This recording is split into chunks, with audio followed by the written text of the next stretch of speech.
성도 여러분 안녕하세요. 말씀 묵상 리바이블입니다. 시작된 한 주도 하나님을 가까이 하며 복 있는 삶이 되시기를 축복합니다. 오늘 하나님께서 우리에게 주신 말씀은 역대상 17장 10절 하반절부터 15절 말씀입니다. 함께 읽겠습니다. 또 내게 이르노니 여호와가 너를 위하여 한 왕조를 세울지라. 내 생명의 연한이 차서 내가 조상들에게로 돌아가면 내가 내 뒤에 내 씨 곧 내 아들 중 하나를 세우고 그 나라를 견고하게 하리니 그는 나를 위하여 집을 건축할 것이요 나는 그의 왕위를 영원히 견고하게 하리라. 나는 그의 아버지가 되고 그는 나의 아들이 되리니 나의 인자를 그에게서 빼앗지 아니하기를 내가 내전에 있던 자에게서 빼앗음과 같이 하지 아니할 것이며 내가 영원히 그를 내 집과 내 나라에 세우리니 그의 왕위가 영원히 견고하리라 하셨다 하라. 나단이 이 모든 말씀과 이 모든 계시대로 다윗에게 전하니라. 아멘. 역대기 16장 말씀은 다윗이 하나님의 언약궤가 들어옴을 기뻐하면서 하나님을 찬양하는 내용을 담고 있습니다. 그리고 오늘 본문 17장에서는 다윗은 자신은 화려한 백항목 궁전에 거하는데 하나님의 언약궤가 여전히 장막에 머물러 있다라는 것에 반성을 합니다. 당시의 왕들은 자신들의 신을 위해 장엄한 신전을 짓는 것이 일반적이었습니다. 그래서 다윗도 하나님을 위해 집을 짓고 싶다라고 나단 선지자에게 이야기했습니다. 이 이야기를 들은 나단 선지자도 다윗의 마음을 매우 긍정적으로 생각했습니다. 그러나 그날 밤 하나님은 나단 선지자에게 나타나셔서 다윗으로 하여금 하나님이 거할 집을 건축하지 말라고 합니다.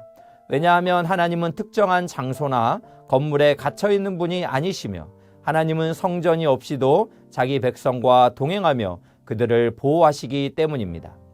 하나님은 다윗도 목장 양떼를 치던 자리에서 데려다가 기름 부으셔서 이스라엘의 주권자로 삼으셨습니다.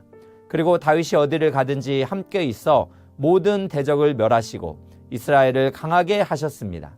그리고 하나님은 약속하셨습니다. 다윗의 통치는 한 시대에 제한된 것이지만 하나님은 다윗을 통해 영원한 왕국을 세우겠다고 말씀하십니다.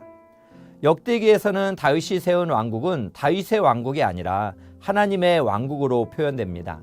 하나님은 진짜 이스라엘의 왕이시고 왕국은 하나님의 왕국입니다.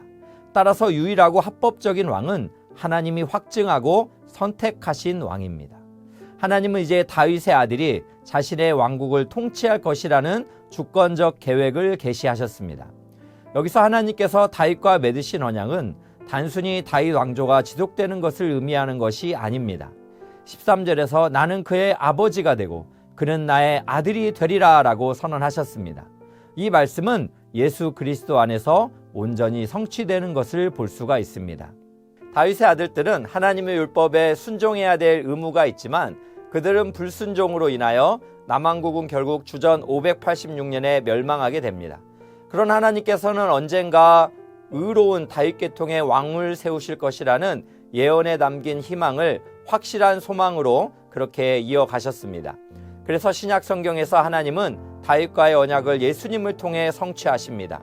천사는 마리아에게 그의 아들에 대하여 말씀하시며 주 하나님께서 다윗의 왕위를 그에게 주시리니 영원히 야곱의 집을 왕으로 다스릴 것이며 그 나라가 무궁하리라 라고 누가복음 1장에서 말씀하고 있습니다. 성경에서 예수님이 다윗의 자손이며 영원한 하나님의 아들이라고 확증하는 본문들을 우리는 많이 볼 수가 있습니다. 이처럼 하나님은 다윗을 세우시고 영원한 왕국을 세우시겠다고 약속하셨습니다. 이런 약속을 받은 다윗은 하나님께서 주시는 약속의 막중함 앞에서 말문이 막혔을 것입니다.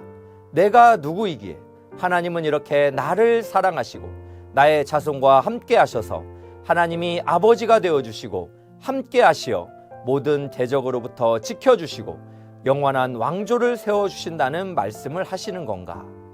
이제 우리가 또 내일부터 보게 되는 이 16절 이하의 말씀 속에서 다윗은 이러한 감당할 수 없는 과분한 하나님의 약속에 하나님을 찬양하고 경배하는 모습들을 볼 수 있을 것입니다. 우리는 오늘 말씀 속에서 하나님을 얼마나 생각하는가 스스로 되돌아보게 됩니다. 백향목 궁전에 거했던 다윗이 하나님을 생각하며 스스로를 반성한 것처럼 우리는 하나님께서 주신 은혜에 감사하며 정말 이 땅을 살아가고 있습니까? 하나님은 다윗이 하나님을 위한 집을 짓겠다고 했지만 도리어 하나님께서 다윗에게 집을 지어주시는 본문을 통해서 하나님의 사랑과 은혜를 우리가 또 다시 한번 생각해 볼 수 있습니다. 저는 오늘 말씀 속에서 다윗을 하나님을 생각했던 마음이 정말 나에게도 있는가를 스스로 되돌아보게 됩니다. 우리가 고난 중에서만 하나님을 찾는 신앙의 모습들이 많지 않습니까?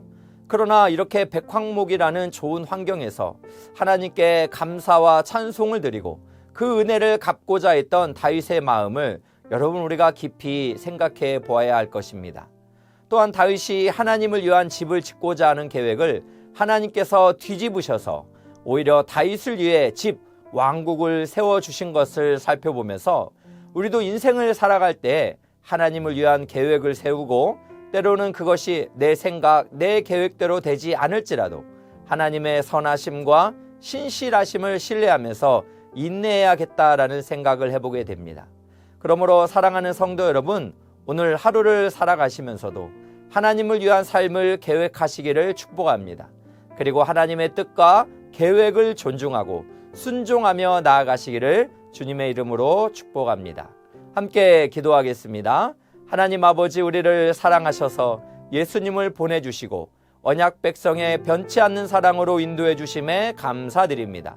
다윗이 하나님을 사랑하는 것처럼 우리도 고난 중에만 하나님을 찾는 정도의 신앙이 아니라 가장 좋은 것을 드리고자 하는 선한 마음을 주옵소서. 또한 우리의 생각대로 되지 않는 모든 일들 중에도 하나님의 선하심을 신뢰하며 담대히 믿음으로 인내하는 신앙인이 되게 하옵소서. 예수님의 이름으로 기도합니다. 아멘. 오늘 또 두 가지 기도 제목 가지고 함께 기도하기 원합니다. 첫 번째는 하나님을 더욱 사랑하며 하나님을 위해 나를 드리는 삶이 되게 하옵소서. 두 번째는 내 뜻보다 하나님의 뜻을 더욱 귀히 여기며 하나님의 때를 믿고 기다리게 하옵소서. 합심해서 기도하겠습니다.